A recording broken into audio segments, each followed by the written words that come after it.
Hi everyone, this is our channel, Around My Story. Please like, share and subscribe. Hi, I'm Camila. Have you ever experienced a life problem? I know everyone has their own problems, but imagine you had to hide something all your life. Do you know what it feels like? If not, let me tell you. My name is Camila. It means beautiful in Arabic, and I really am beautiful, or so I've been told. But I have a problem. I always wear a glove on my left hand anywhere I go because I'm too embarrassed to show it to anyone. This has become my life problem. You see, I've had 7 fingers on my left hand since birth. My family couldn't afford a surgery to remove these extra 2 fingers.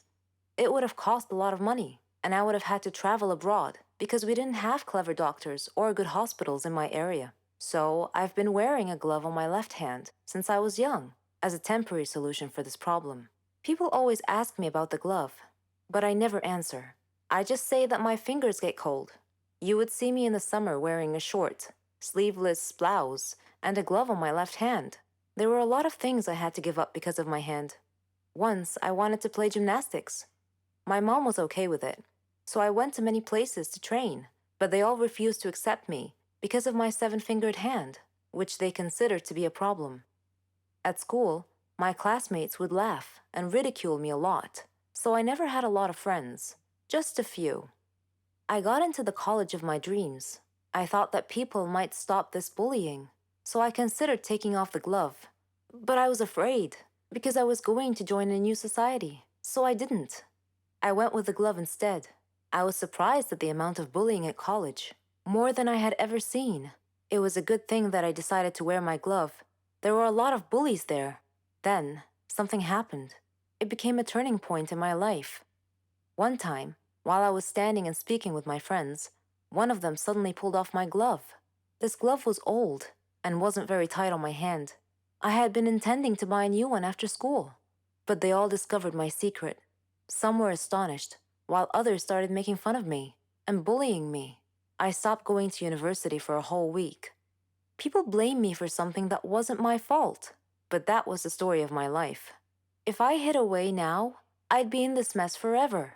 So I decided never to wear that glove again. I decided to face my fears. I am beautiful enough to live a good life. I decided to ignore all the bullies and take care of myself. I went to my college. I didn't care about people's opinions. I focused on my studies, had great success, and proved to myself and to others that I was not disabled. The disabled can't think or succeed. Later, when I was attending a lecture by a famous doctor, he noticed my hand and offered to operate on it and make it look normal. This surgery would be the first of its kind in my country, and I accepted.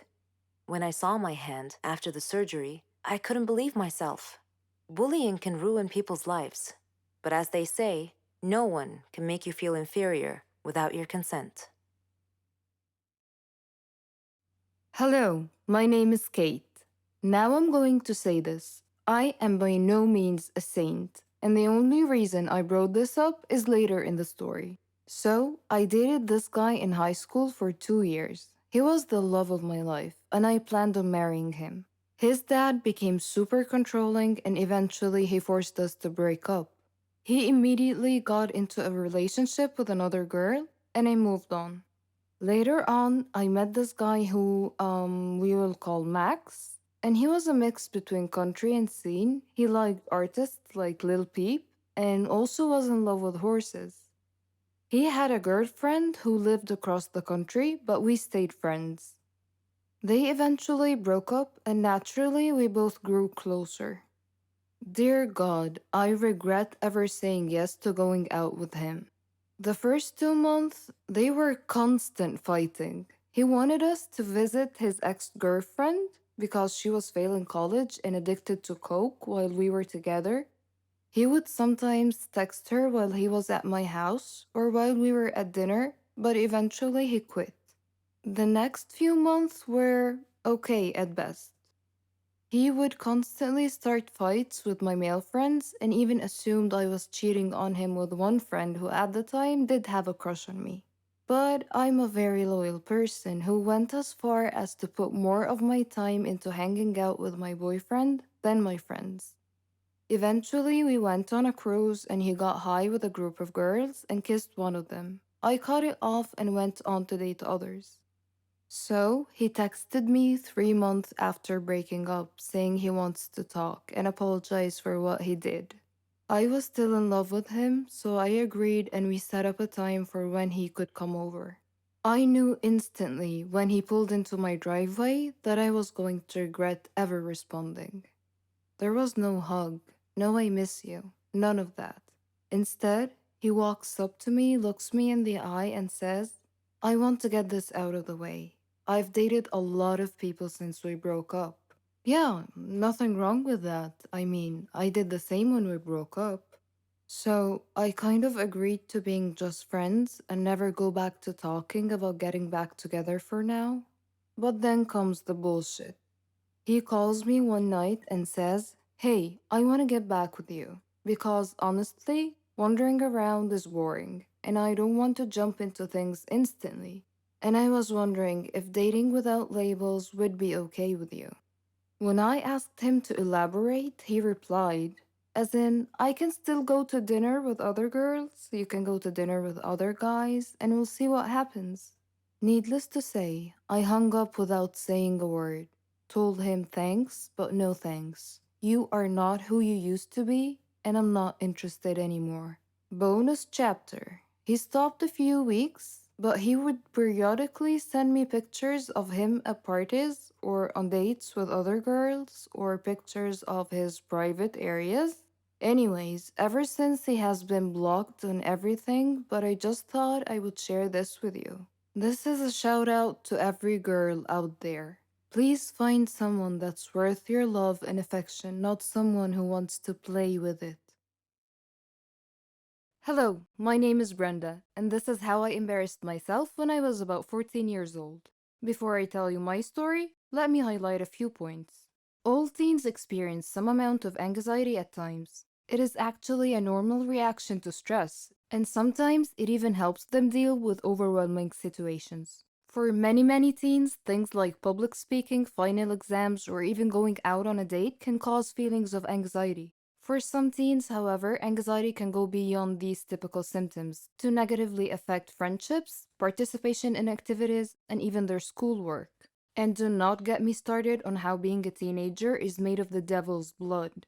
Okay, that was an innocent joke, but I do mean it. So, back to our story. I was sitting in class behind the cutest guy in my grade. His name was Josh, and I just wanted to ask for his phone number, but I was painfully shy and terribly afraid of being rejected.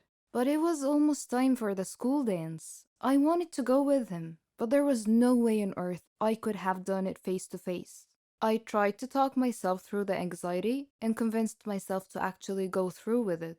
I debated with myself for a while, missing most of that day's in class instructions before I finally decided to ask him. And I did. I did ask Josh for his number, and he agreed. He slowly took my phone, typed in his number, and handed it back to me. I felt relieved. I had finally gotten the number. I mean, I was wrong. There was nothing to be anxious about. I had made it much worse in my mind than it actually was. It was actually nice to realize I was anxious over nothing, to be over it and have his number. I got home later that day and I was so excited to call or text Josh. But because I'm socially awkward, I decided to try and text him. But the message didn't deliver. I checked the number he gave me and noticed that it included the digits 911, which indicated to me that he had given me a fake number. Maybe he was trying to avoid me. I suddenly became aware of how weird I had acted towards him. I didn't have much of a relationship with the guy before asking for his number. There was no rapport between us, so it came across as creepy when I asked him. I also asked him in the middle of class by tapping him on the shoulder. There was nothing smooth or even normal about how I went about it.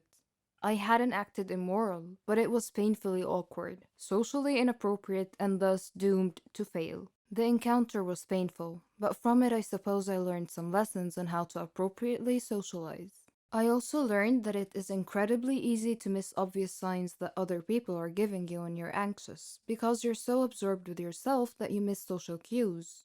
Looking back at how he was clearly uncomfortable with my request, which he made clear by not smiling and by hesitating in agreeing to type the number. Had I gotten out of my head and paid attention, I might have noticed how he was acting and how that clearly reflected how he felt about me and our interaction. It makes me question, is having high functioning anxiety easier than being trapped in your own shell, frozen with anxiety? It may be the lesser of two evils, but for me, this experience turned into purpose, and it built my self confidence. I see it as a step, but then improving self esteem and self worth will have you high functioning without anxiety. That is the end game. But you know what? Write your own script. You can't go on if someone else is writing your script. And I know that a lot of kids at school felt the same way. They didn't feel good, and I didn't know why. Kids will relate, and this is so freaky, and it makes anxiety even worse. You have to go to know that you are okay in school, and you cannot know unless you go. Getting over anxiety is not some hippie mumbo jumbo, and it took me years to get over what I call life fright. And I learned that the very hard way. Now, does the devil joke make sense? Hello, I'm Sarah. Ever heard of a phobia before? Don't worry, it's not contagious or anything. It just means you're scared of something in particular. Places, people, things. I have a phobia, but I don't like to talk about it. And I definitely don't want to be seen in that state. I was in my second year at college. I had been very busy that semester because we had a lot of assignments, and it was fine. I mean, I liked studying and completing tasks, but I was never a nerd or a geek. No. I like to dress nicely too. I have my own fashion and style. It wasn't easy making friends, though. There were two types of people at my school: smart nerds who couldn't care less how they dress, and complete airheads who dressed nice. I didn't fit in either one of those groups, so I basically kept to myself until one day I got assigned to do a task with a girl and a boy, Jane and Kyle. They didn't look nerdy at all, and I thought to myself, oh, great, looks like I'll be doing all the work. But when we started talking about the project, they didn't just sit there or toss ridiculous retorts. All three of us were having an actual conversation about the topic. I was so thrilled. It finally seemed like I belonged somewhere. We became friends and did everything together. We could tell each other anything. Well, not everything. I had one secret from my friends. I never told them I had a phobia. Anyway, a year later, Jane moved to Germany with her parents. She was going to finish college there. So it was just Kyle and I now. All through college, we were the best of friends. We even did our graduation project together. On graduation day, Kyle and I were supposed to go out for dinner. He wouldn't tell me where, said it was a surprise. And what a surprise it was. He had picked the highest tower in the whole city to eat dinner at the very top. I don't have a problem with high places in particular. In fact, I'm sure I'll love the view if I ever make it to the top. No, I had a problem with the elevator. A phobia, to be precise. So we were standing at the base of the tower, and Kyle was happily listing all the great features and restaurants up there, but I didn't hear any of it. I was too busy fretting, frozen to the spot, desperately trying to find a way out of the situation. I couldn't say no to Kyle, who was all excited to go up the tower, so I clenched it in and tried my best to stay calm. We got in the elevator, and the doors shut. I couldn't control what came after that. I was terrified, screaming and shouting hysterically, banging on the walls, then falling to the ground. Of course, I don't actually remember any of it. Kyle told me later on. The last thing I remember was the elevator doors shutting close. When I came to, I was at the hospital. Kyle was sitting by my